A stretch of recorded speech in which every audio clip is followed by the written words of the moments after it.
Hello, my name's Daniel from KC Allied Health, and in our last video, we looked at how my office shoes have changed over the past few months of wear. We looked at some of the wear marks that you can see circled in both the shoes, and I've drawn a line across where most of the wear appears to be happening. We also looked at how both of the shoes are just showing the tiniest signs of morphing inwards, as you can see in these pictures. We're now going to have a look at my gait scan. Now, a gait scan is an image taken of your foot indicative of how much pressure has been placed on each joint.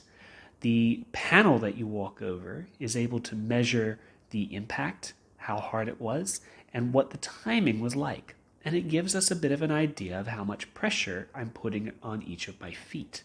And as you can see, compared to the lines I've drawn on my shoes, it's pretty close to the same sort of locations, because you should notice those big red marks where I've worn out the most should correlate with where I'm starting to wear out my footwear. Now, the interesting thing is my gait scan is actually not that bad, and it doesn't show as much of an asymmetry as my shoes do. What this could imply is that the shoe itself is not appropriate for me, and that's something to do with the way that the shoe is made. It's not a very expensive shoe, or the way that I'm walking in the shoe could be incorrect.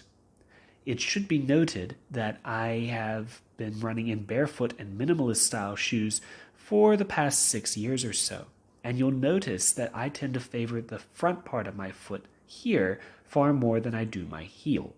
This was a deliberate act of training on my own part, essentially to see if I could do it and what it would be like if I did do it. I have history of having a small amount of pain in my left first metatarsal phalangeal joint, which is the knuckle of the big toe. This, I suspect I had a fracture in many years ago. Now, as you can see in the scan, both big toes don't like being loaded around the first mets. I seem to be landing more in the middle part of my forefoot and midfoot, and then I tried to take off from the inner side of my big toe. Now, a gait scan is a useful tool if you want to have an idea of what parts of your feet are doing what.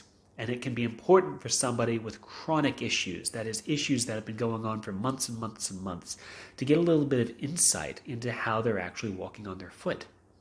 The gait scan machine also can lay down a 3D mesh and a moving image of how your foot's landing, as well as a timing signature of what joints hit the ground in what order. And it can be a very useful tool for podiatrists to assess how the foot mechanics have been working. In our next video, we're going to have a podiatrist and a runner examine how I've worn out my shoes and my gait scan, and we can determine if there's anything that can be improved upon.